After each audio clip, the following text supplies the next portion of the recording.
as Senator Kamala Harris attempts her own version of former President Barack Obama's historic rise from first-term senator to the White House. One of her political tests will be trying to secure the overwhelming support from black voters that buoyed MR. Harris wants that support, but it does not come automatically. Ms. Obama in 2008. In many ways, she is well-positioned. Ms. Harris is the most high-profile and politically connected black woman ever to run for president.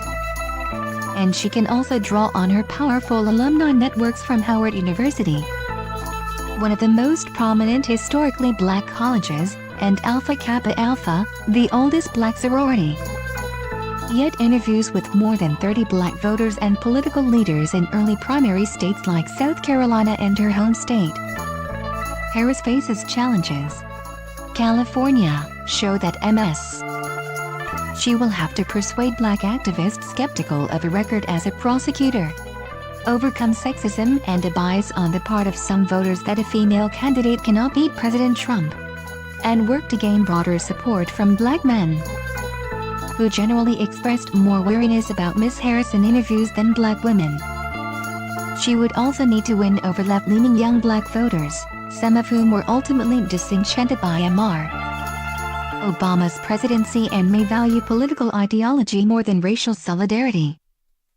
Harris is aiming to appeal to voters of all races, of course. Ms. But black voters are a core constituency of the Democratic Party, and they will be decisive in key primaries like South Carolina's. The 2020 Democratic field is expected to be crowded and competitive, so an advantage with black voters will be crucial, as Ms. Obama found in 2008.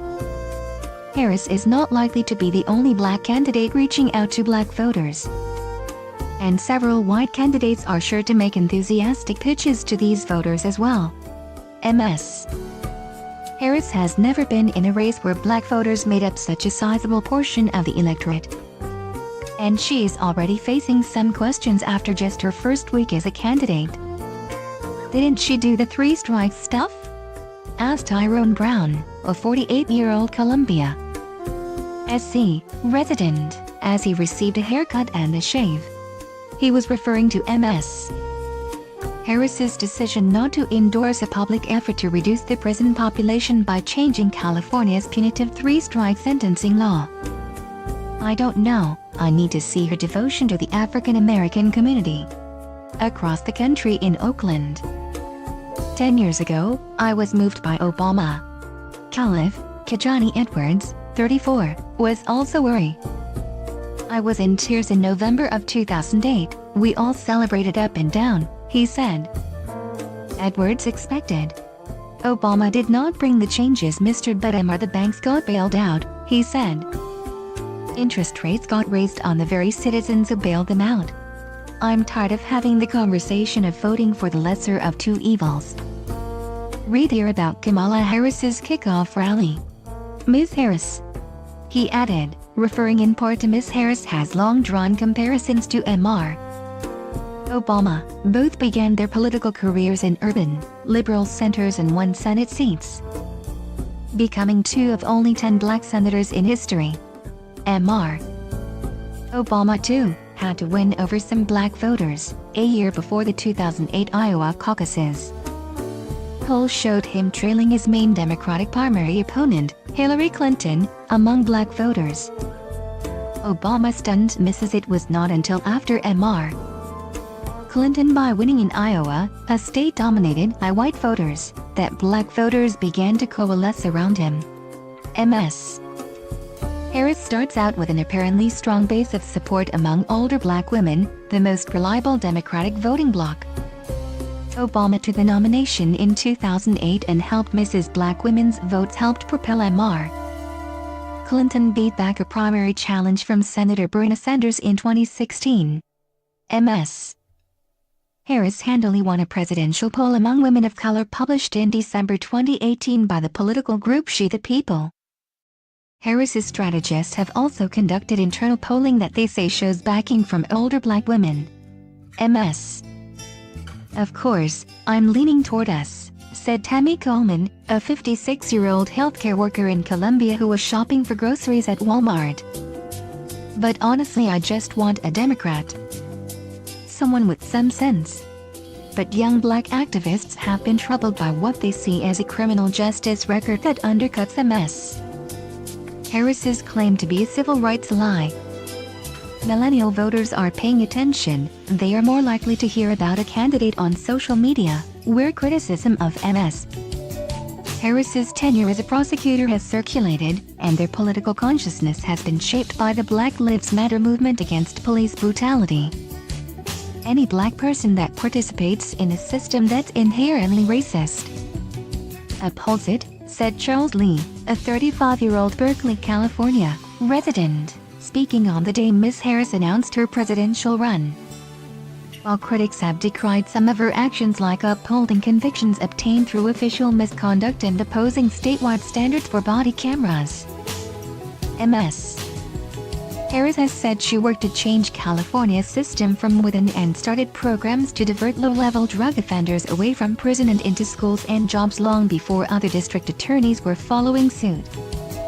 Criminal justice reform and addressing issues like police brutality are not peripheral issues for the younger generation of black voters, but a litmus test for a candidate, said Dawana Thompson, founder of the millennials-focused advocacy group Woke Vote. And Cornell Belcher, a political strategist who conducted polling for both Obama campaigns. "I'm going to have some point of caution with anybody who used to be a prosecutor," said Latasha Brown, co-founder of the Black Voters Matter Fund, which mobilizes black voters. "The entire system is flawed, the way that people are prosecuted, and the unfairness that black people experience in the court system. Perceptions of candidates are fluid this early in the campaign," and Ms. Brown said. Ms. Harris has a year to introduce herself to the public and defend her record before voting begins in the 2020 Iowa caucuses. On Monday night at a town hall-style meeting in Des Moines televised on CNN, Ms. Harris drew attention for saying she would be okay with eliminating private insurers in an effort to achieve Medicare for all. Her campaign, in a statement issued after this article first published online, expressed optimism about her prospects. "She's only been a candidate for 1 week and we've already seen unprecedented enthusiasm for her candidacy that cuts across demographics, background, income, and region," said Ian Sams, campaign press secretary. He added that in her entire career, she has defied expectations at every turn and succeeded. Ms.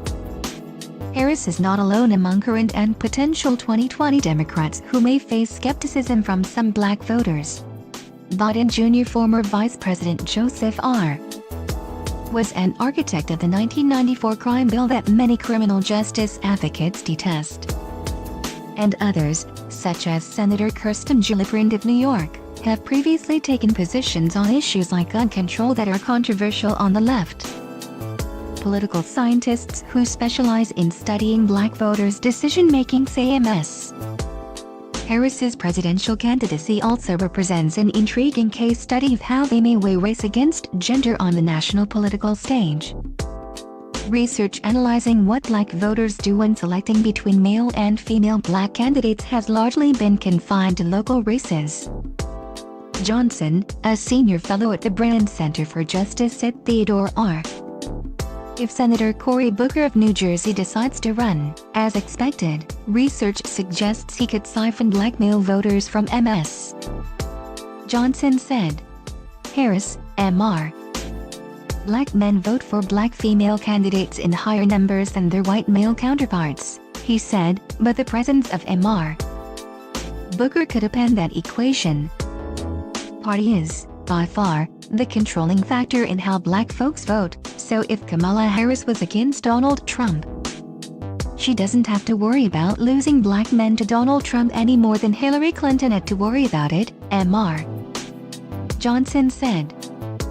But in a primary, if both Booker and Harris are running and both of them have viable candidacies, which is another requirement, then black men are likely to defect from Kamala at a noticeable rate. It's the gender card that helps him with black men. Gender came up in South Carolina last week. In interviews with black male voters about MS, he said, Harris in barbershops, on college campuses and at grocery stores. Several used terms, like strength and aggressive, that political scientists view as code language for questioning women's leadership. Harris attracted national attention grilling Justice Brett MMS Kavanaugh and Jeff Sessions during Senate hearings, to the point that Mr. Sessions admitted he was nervous. "She's a woman," said Nathaniel Stewart, a 58-year-old barber. "I don't know if she can pull off that type of strength to take on Trump. And we need strong backs right now. I'd rather Curi."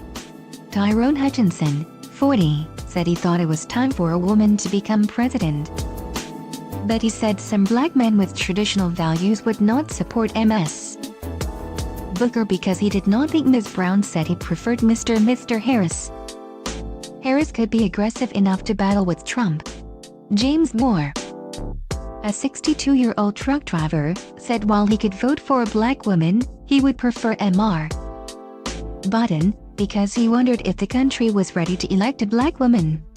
Booker or Mr. Harris seems like a decent person, Ms.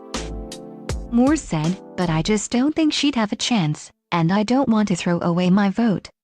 But non-white women, more than men, represent the core voting base of the Democratic primary and are arguably the most important constituency for any Democratic nominee. At Ms. Harris's first two public appearances since announcing her candidacy, the Pink Ice Gala in South Carolina and her Oakland kickoff rally Sunday. Black, Latina and Asian women turned out in droves to witness the launch of her candidacy. Rosina Horton, of Oakland, said she did not believe Ms. Harris's candidacy depended on black male support. Horton said, "I think black women are more involved, Ms. I'm tired of men." Tiffany Stevenson, 44, also a member of the Alpha Kappa Alpha sorority, said she was really energized by Ms. Harris's speech at the Oakland rally. "I think it shows the type of America I think America wants to become." In 2014, a research paper from the Center for American Progress, a liberal advocacy organization, argued that the main lesson from Mr. Obama's victory in 2008 was that the Democratic Party needed to invest more in organizing and motivating non-white women, and specifically black women. As their numbers increase and their participation grows, women of color will increasingly have the chance to sway electoral results, influence which candidates run and win, and play a greater role in shaping the policy agenda, the paper argued. The author of that paper? Maya Harris, then a senior fellow at the organization. Harris is now the chairwoman for her sister's presidential campaign. Ms.